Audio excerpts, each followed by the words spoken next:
Hi, I'm Joe Noga. We're previewing the college football playoff semifinal in the Sugar Bowl on January 1st by talking to a beat writer from each team with a different question every day.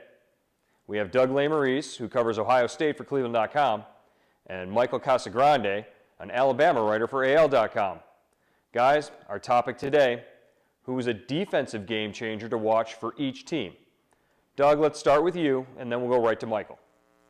Well, Joe, this one's not very difficult, and it's a name that Ohio State fans know very well, and I think Alabama fans probably know also. Joey Bosa, the sophomore defensive end, he's made every first-team All-American team out there.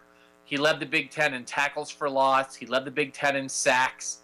He probably would be a top 10 pick in the NFL draft if he could go out right now. I think he will be that after 2015.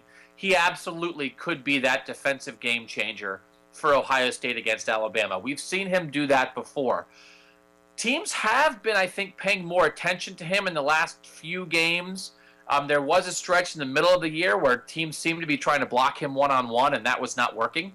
and he was having huge games. He had the game-clinching sack against Penn State for the Buckeyes. But I know it's an obvious pick, but I think when you talk about this Ohio State defense, you start with Joey Bosa. I think he's the MVP of this team. I think he's the most irreplaceable guy on the roster.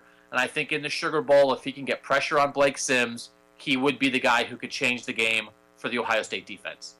All right, guys, at Alabama, I guess you would have to say the answer would be Landon Collins. He's the defensive game changer with Alabama. All year he's been the kind of guy who's been consistent. He leads the team with interceptions. He's got 3. Leads the team in tackles at 91. He's the kind of guy who flies all over the field. He's very improved his clearing speed. He's been able to break on running backs, receivers. You can just see him hone in on somebody in space, and he's able to. The laser just kind of gets to him pretty quickly. It's impressive to watch. He's came in as a 5-star guy. He was one of the top recruits in the country. Alabama got him from New Orleans. Took him.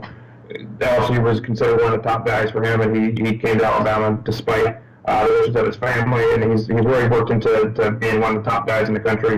Will be a top first-round pick next year if he comes out. Award finalist for just about everything you could get for a defensive back. So he's somebody you always have to count for. He plays well in space, so he's a guy in the Sugar Bowl that for Alabama. Landon Collins will be the guy.